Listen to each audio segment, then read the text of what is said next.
My former fiancé dumped me 4 times, cheated on me with a coworker. Can you believe someone would not only cheat on you and then break up with you 4 separate times during your engagement, but then have the absolute audacity to show up at your mother's house and demand half of her furniture? Because that's my story.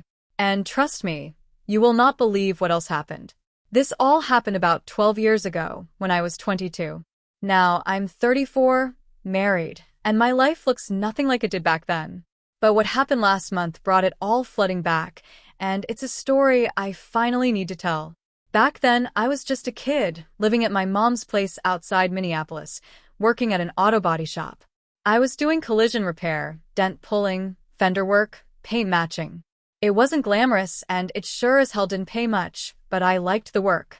There's something so satisfying about taking a smashed-up car and making it look like new. You fix what's broken and you move on. Clean. Simple. Man, I wish relationships worked that way. I was young, naive, the kind of guy who thought love was a one-time thing, like a light switch. You find the one, and that's it forever. Nobody told me that wasn't how it worked, or maybe they did, and I just wasn't listening. Probably the second one. My buddy Kyle, he was the complete opposite. He'd cycle through girlfriends like they were disposable. His philosophy was on to the next one, and I thought he was cold. Turns out he was just realistic. I was the romantic. The idiot who thought finding the one at 20 was normal, not statistically improbable. Kyle tried to warn me about so much that happened, but I just didn't listen. I met Ally when I was 20, she was 19. We ended up at a house party, sitting on some stranger's back porch, just talking for hours. She was funny, quick-witted, and had this way of making you feel like you were the only person in the room, even with 30 people around. We talked until like 2 in the morning, and I drove home completely fixated on her.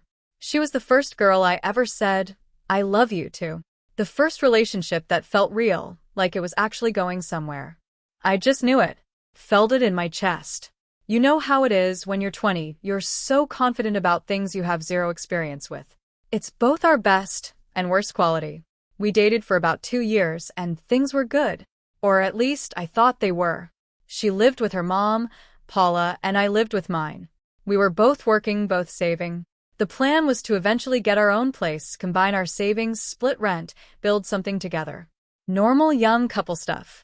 We drive around on weekends, looking at apartment listings, talking about what kind of couch we'd get. All that stupid, happy stuff that felt like the most important thing in the world. My mom even liked Ally, and my mom's usually a pretty good judge of character. But she didn't see what was coming any better than I did. Or maybe she did, and just didn't want to ruin it for me. Moms do that sometimes. Then Ally got a second job. Evenings at a convenience store. She said she wanted to save faster so she could buy a car and we could get our apartment. It made sense. I respected the hustle. I was barely scraping by at the body shop. I wasn't in a position to speed things up on my end, so her extra shifts felt like progress. Like we were a team, working toward the same future. But after a few months, something shifted. It wasn't a sudden change. It was more like a slow, creeping leak. She was on her phone more, laughed less when we were together. She started canceling plans with these flimsy excuses. "I'm tired. I picked up an extra shift. Jen wants to hang out." Nothing I could point to on its own, but together, it added up to a feeling I just couldn't shake. One time, she told me she had to cover someone's shift. And then, driving to Kyle's, I saw her little blue Honda, the one she'd saved up for and was so proud of, parked at an apartment complex on the other side of town. Nowhere near the store. It just sat there. I didn't say anything. I told myself I was being paranoid. Maybe she was visiting Jen. Maybe I was losing my mind. You tell yourself a lot of things when the truth is worse than the uncertainty. Then she started giving one of her coworkers rides home. A guy named Dylan. She mentioned him once, real casual, like talking about the weather. "Dylan lives on my way, so I give him a ride. It's no big deal." Fine, whatever. People give coworkers rides. I didn't think twice. Kyle raised an eyebrow when I told him, but Kyle raised an eyebrow at everything. I found out the truth from 2 different sources in the same week, which pretty much eliminated any doubt. First, one of her coworkers, Jen. pulled me aside at a party. She said she thought I should know that Ally and Dylan had been hanging out after work, not just the ride home, but hanging out at his apartment late, multiple times a week. Jen said she'd watched it happen for weeks and felt guilty for not saying something sooner. I thanked her. Didn't show any reaction. Just went home and sat in my truck in the driveway for 20 minutes, staring at the steering wheel. A part of me already knew. The car at the apartment, the canceled plans, her phone always face down. You notice these things even when you're trying not to. I sat on it for a couple days. Didn't confront Ally. Didn't tell Kyle. Just carried it around like a rock in my chest. Then Ally's best friend, Kim, called me. Kim and Ally had known each other since elementary school. She sounded so uncomfortable on the phone. She said she'd been going back and forth for weeks, but she couldn't watch it anymore. Ally had been seeing Dylan for at least 2 months. Not just hanging out, but seeing him. Sleeping with him at his apartment multiple nights a week. Kim had confronted Ally about it, and Ally had told her to mind her business, saying what she had with Dylan was separate from what she had with me. Separate. Like she could just keep them in different boxes and nobody would notice. 2 sources. Same story. Same timeline. Same guy. Same apartment. There was no denying it anymore. I confronted Ally that night. She cried. Denied everything. Said Jen was jealous. Said Kim was being dramatic. Said I was insecure and controlling for even bringing it up. And I was 22 in love, and she was crying in my arms, and I believed her. I actually believed her. Because when you love someone that hard, you'd rather be wrong about the evidence than right about the betrayal. I let it go. Told myself the rumors were just people being messy. Went back to normal. Looking back now, 12 years later, that's the moment that still makes me cringe the most. Not what she did, but what I accepted. I had the truth right in front of me, and I chose the comfortable lie. That's on me. About a month after I decided to believe Ally's denials, because that's what I did, I made a decision to believe her, even though every piece of evidence said otherwise. My buddy Kyle brought up a trip. 4 of us from the shop were going to South Padre for a long weekend. I'd never been to Texas, never been on a real trip. The farthest I'd been from Minneapolis was a family camping trip when I was 12. I had a little money saved from overtime, and I figured a few days away might clear my head. Give me some distance from Ally. She wasn't thrilled about the trip. She didn't fight it openly, but she made sure I knew she wasn't happy. Short texts, long silences, one-word answers. I went anyway. I'm not going to sugarcoat this next part, because it's important for understanding the rest of the story. While I was in Texas, I messed up. Second night, bar on the beach, I met a girl, and I made a terrible decision. I regretted it immediately, within the hour. This crushing guilt sat on my chest like a cinder block for the rest of the trip. Couldn't sleep, couldn't eat. Every time my phone buzzed with Ally's name, I felt physically sick. Kyle asked if I was okay, and I just mumbled something about eating bad food. I couldn't bring myself to say the truth out loud. Was it revenge for what she'd been doing with Dylan? Probably. Subconsciously, some part of my brain went, she's been doing it for months, so what does it matter? And that part won, for one night. But that's not an excuse, and I'm not pretending it is. I did a bad thing. I carry that. I'm not the victim of that particular moment.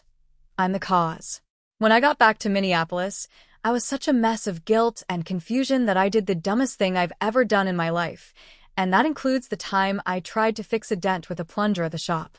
I went straight to a jewelry store and bought an engagement ring. A ring. That was my solution. Not therapy, not an honest conversation. Not breaking up with a girl who was already cheating on me. An $1,800 diamond ring, purchased with overtime money by a 22-year-old brain that somehow concluded the appropriate response to infidelity on both sides was a lifetime commitment. Kyle found out about the ring and called me. You're joking, right? I wasn't.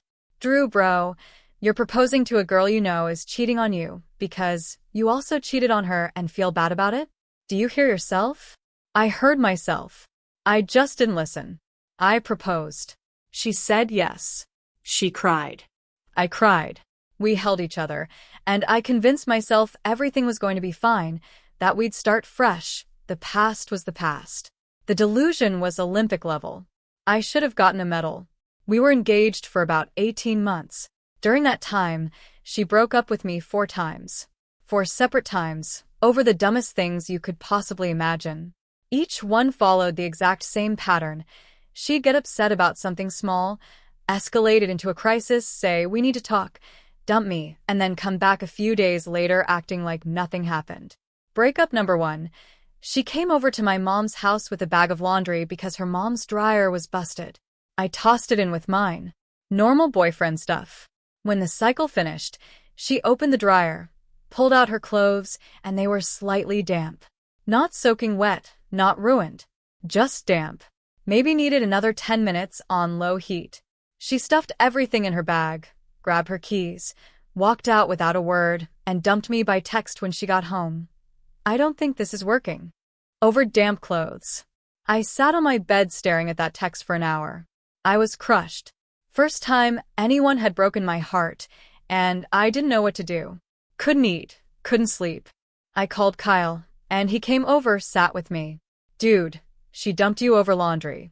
This is not the one." I didn't listen. She called 2 days later, acting completely normal. I let her back in because, of course, I did.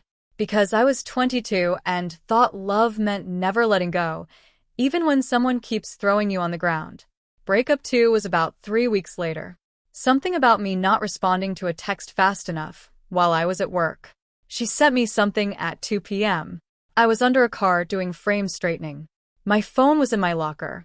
Didn't see it until 5. She'd already sent 4 follow-ups by then, escalating from, "Hey," to, "I guess I know where I stand." By the time I called her, she was done. Dumped again. Back together in 2 days. Breakup 3 was because I made plans with Kyle on a Saturday night. She apparently wanted to go to dinner, but hadn't told me about it.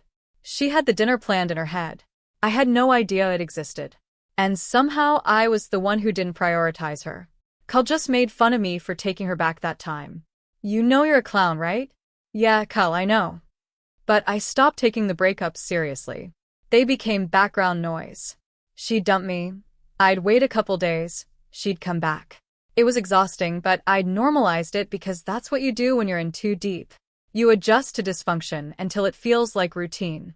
Then came breakup 4. The real one. The one that finally stuck. I was out of town for a work training thing, 3 days in a hotel outside of Chicago, learning about new paint systems.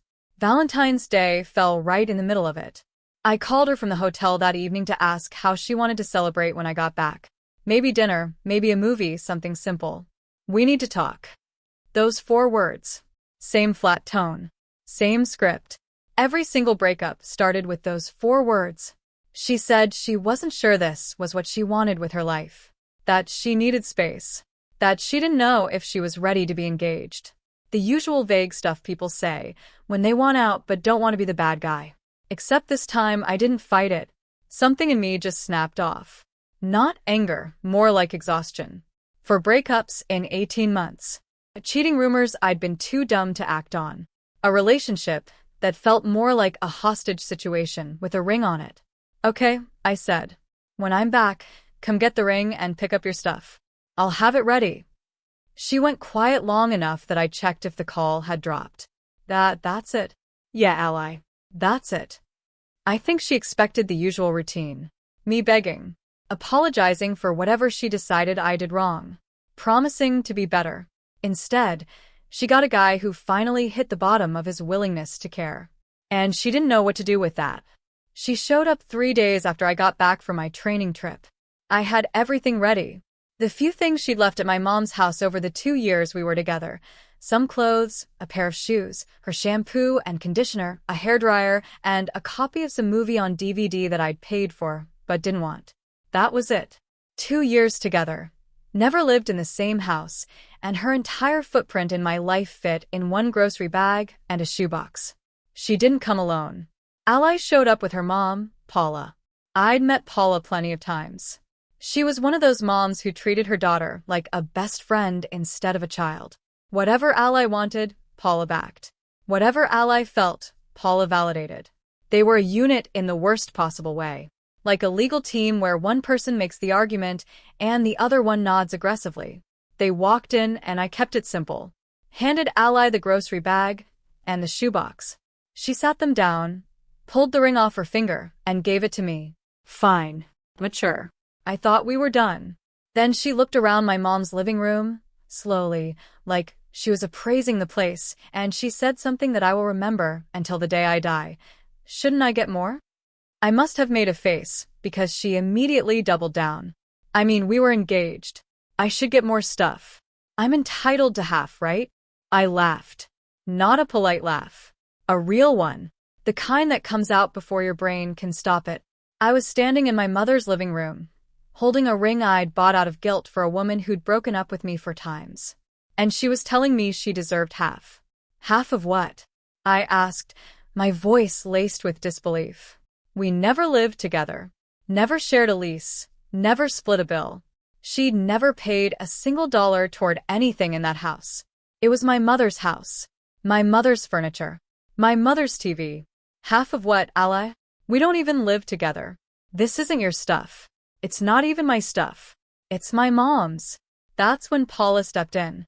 She started walking around the living room, my mother's living room, in my mother's house, pointing at things. The TV, the bookshelf, a lamp on the side table that had been there since I was literally a child. Well, you've been together for years. And she's invested a lot of time in this relationship. That should count for something. Time has value. Time. She invested time. Like she'd been clocking in and was owed overtime and a severance package. I'm not giving you my mother's furniture, Paula. It's not about the specific items, she huffed. It's about the principle. The principle of what? I shot back. She dumped me 4 times. She ended this on Valentine's Day while I was in a hotel room. And now she wants furniture from a house she never lived in that belongs to my mother, who isn't even here right now. Ally jumped in, her voice getting that shaky thing it always did right before she cried. I just feel like after everything we've been through, 2 years, an engagement, all the time I put in, I should walk away with something. That's not crazy. You're walking away with your clothes, your shampoo, your hairdryer, and a DVD that I paid for but don't want. I countered, my voice dangerously calm. That's everything you own that was in this house. That is literally it. There is nothing else here that belongs to you. What about the ring? She asked, tears starting to form. I bought the ring. You gave it back. It's mine. But it was my ring. It was your ring while we were engaged. We're not engaged anymore because you ended it for the 4th time. They kept going for another 5 minutes. Paula pointed at a picture frame on the wall, a family photo of me and my mom from like 10 years ago. Ally mentioned the coffee maker. The coffee maker that my mother bought with her own money at Target for her own kitchen in her own house. These 2 women wanted my mom's coffee maker because 2 years of being in a relationship should count for something. I've replayed that scene in my head probably 1,000 times over the years, and it still doesn't make sense. We never lived together. She never paid a bill. She never contributed a single dollar to anything in that house. And she was pointing at appliances like she was filing a claim. I walked to the front door and opened it wide. We're done here. Take your bag and leave. Paula huffed something about this not being fair and started toward the door. Ally picked up the grocery bag and the shoebox. She stood at the front step for a second, looking at me with this expression I'd seen at least 3 times before. The one she wore right before breakups 2 and 3. The wounded look, the soft eyes, the slight tilt of the head. She was waiting for me to blink. To say, wait. To say, I didn't mean it. To ask her to come back. The same place she'd been running for 2 years straight. Except this time there was no pull. Nothing. The hook was gone. The line she'd been reeling me in on for 2 years had finally snapped, and there was nothing on the other end anymore. I looked right at her and said, "Good luck, Ally. You're going to need it, both of you." She opened her mouth, closed it, looked at her mom, looked back at me, then turned around, got in Paula's car, and drove away. My mom came home about an hour later, and I told her what happened. She went quiet for a second. Then she walked into the living room, looked at her lamp, looked at the coffee maker, looked at the TV, and goes, "She wanted my things." I said, yeah. My mom shook her head slowly. That girl has her mother's nerve and her mother's math skills. Neither one of them adds up. That was the last time I saw Ally, for 12 years. The ring. I took it to a pawn shop the next day. Got about 40% of what I paid, which stung. $1,800 ring. Walked out with maybe $720. But honestly, I just wanted it gone. Out of my house, out of my head. I used the money to pay off a credit card I'd been carrying a balance on since that trip. Felt like the first genuinely smart financial decision I'd made in 2 years. Maybe the first one I'd ever made. Carl took me out that weekend. Dive bar near the shop. We sat in a booth, and I told him the whole story. The furniture, the coffee maker, Paula pointing at the lamp, the ring argument, the "I'm entitled to half" line. He laughed so hard the bartender looked over to check if we were okay. She wanted the lamp, he choked out, still laughing. Your mom's lamp. The one with the ugly shade that's been sitting in the same spot since we were in middle school. That exact lamp, bro. He took a sip and shook his head. You didn't dodge a bullet, man. You dodged a whole missile. Like a surface-to-air missile. That thing was locked on and tracking you. And somehow you survived. He wasn't wrong. He'd been right about everything from the beginning. About Ally, about the ring. About taking her back after every breakup. I just hadn't been ready to hear it until I'd done every dumb thing first. You know what the worst part is? I told him. She never even apologized for any of it. Not the cheating, not the breakups, not the furniture thing, nothing. She just left. And I don't think she thinks she did anything wrong. Kyle looked at me for a second. Some people don't, man. Some people go through their whole life thinking everybody else is the problem. And there's nothing you can do about it except not be standing next to them when it all falls apart. That stuck with me. Still does, 12 years later. Here's why I'm telling you all this now. Not because of what happened back then, I processed that a long time ago. But because of something that happened last month that brought all of it rushing back. I'm 34. Married. My wife, Hannah, and I have been together 7 years. Married for 4. We own a house in Woodbury, 3 bedrooms, good neighborhood, a garage I've been slowly turning into a proper workshop on weekends. I left the body shop years ago, and now I run the collision department at a dealership group. Good money, good benefits, health insurance that actually covers things. The kind of stable, quiet life I couldn't have imagined at 22 when I was buying gilt rings and ignoring red flags. Hannah is an occupational therapist. She works with kids, mostly developmental stuff, helping them build motor skills and navigate the world. She's the most patient human being I've ever met, which I think you'd have to be to put up with me. She knows the full Ally story. I told her early on because I believe in being honest about the dumb things you did when you were young. So the person you're with knows exactly who they're getting. She laughed at the damp laundry breakup. Said, if I dumped you every time you left clothes in the dryer too long, we'd have broken up 400 times. She's right. We've got a dog named Breaks, short for no breaks. Which is what I said the first time he sprinted across the yard as a puppy and crashed into the fence at full speed without slowing down. He's 4 now. Still has no brakes. Name holds up. About a month ago, I was at the grocery store. Saturday morning, nothing special, just the usual weekend run. Hannah gave me a list and I was working through it aisle by aisle, the way I always do, top to bottom, efficient. I was in the cereal section comparing 2 brands that looked identical but one cost $2 more when somebody said my name. I turned around, and it was Ally. She looked different. Older, obviously, 12 years will do that. But tired in a way that wasn't about sleep. The kind of tired that lives in your eyes and your shoulders. She was with a kid, a girl, maybe 4 or 5, who was holding a juice box and kicking the bottom of the cart rhythmically. Ally had that look parents get when they've been running on fumes for weeks and the tank is still empty. Oh my God, Drew. It's been forever. I was polite. Said, hi, how are you? The surface stuff you do when you run into someone from another lifetime. She said she was good. Living with her mom again. Going through a divorce.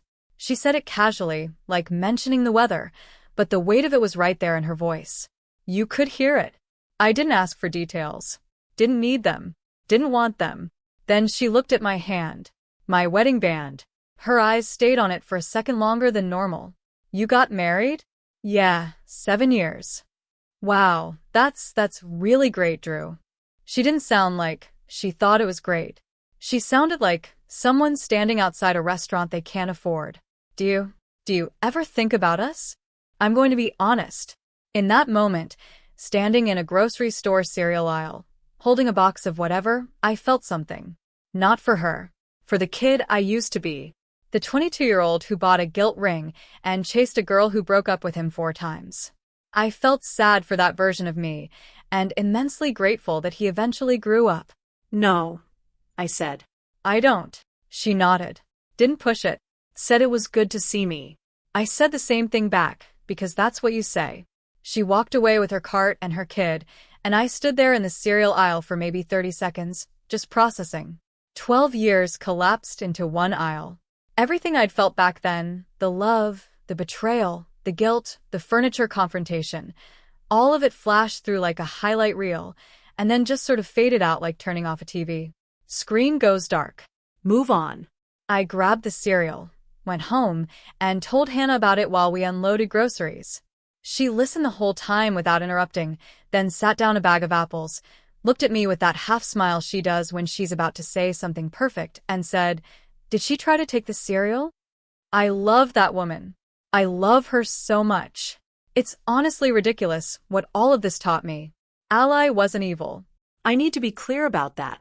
She was young and selfish, and she had a mother who taught her that relationships were transactions where the other person always owed you something. That entitlement at the end, the furniture, the coffee maker, the lamp, the half, that wasn't something she came up with on her own. That was learned. That was Paula. Paula raised a girl who genuinely believed that time invested in another person entitled you to their property. Not their love. Not their respect. Not even their friendship. Their stuff. Their physical belongings. Like a relationship was a job, and a breakup was a layoff, and she was owed a severance package. And I was dumb too. I was so dumb it's almost funny, if you don't think about it too hard. I ignored the cheating when 2 separate people told me it was happening. I proposed out of guilt instead of having an honest conversation. I let her break up with me 4 times and kept taking her back because being alone scared me more than being treated badly. I was so afraid of losing something that wasn't even good for me that I held on until my hands were raw. That's not all her fault. A lot of it is mine. I enabled every bit of it by not having enough self-respect to walk away the first time, or the second time, or the third. Every time she came back and I opened the door, I was telling her that the behavior was acceptable, and she believed me. Why wouldn't she? But the moment she stood in my mom's living room and said, "I'm entitled to half," that was the moment I understood something I've carried with me every day since. Some people don't love you. They love what you provide. The stability, the comfort, the stuff. And the second you stop providing it, or the second they decide they don't need it anymore, they'll try to take whatever they can carry on the way out the door. I don't hate Ally. I haven't for years. But I am grateful. Grateful that she showed me who she was before I actually married her. Before we shared a lease, or a bank account, or a mortgage, before there were kids involved or assets to divide. She showed me at 22 what I needed to see. So that when I met Hannah at 27, I recognized the difference between someone who loves you and someone who loves your utility. Good luck, Ally. I said it then, standing on my mom's porch. I mean it now, standing in my own house with a woman who would never point at a lamp and call it hers. Oh, one thing that still bugs me. When we were together, she borrowed my favorite hoodie. Gray zip-up, nothing expensive. I'd had it since high school. It was broken in perfectly, the kind of soft that takes years to achieve. She never gave it back. I didn't think to ask for it during the pickup, because I was too busy defending my mother's lamp. I've bought probably 10 hoodies since then, trying to replace it. Gray zip-ups, different brands, different fits. None of them are the same. You can't recreate 10 years of wear. That softness doesn't come from a store. It comes from time. Kind of like relationships, I guess. The good ones take time to break in. The bad ones just break. Probably never going to find another hoodie like that one. Anyway, my wife's great. My dog's fast. My workshop's coming along. Life's good. So, tell me, Have you ever held on to a relationship far too long? What was the moment that finally made you realize it was time to let go? I really want to know your stories down in the comments below.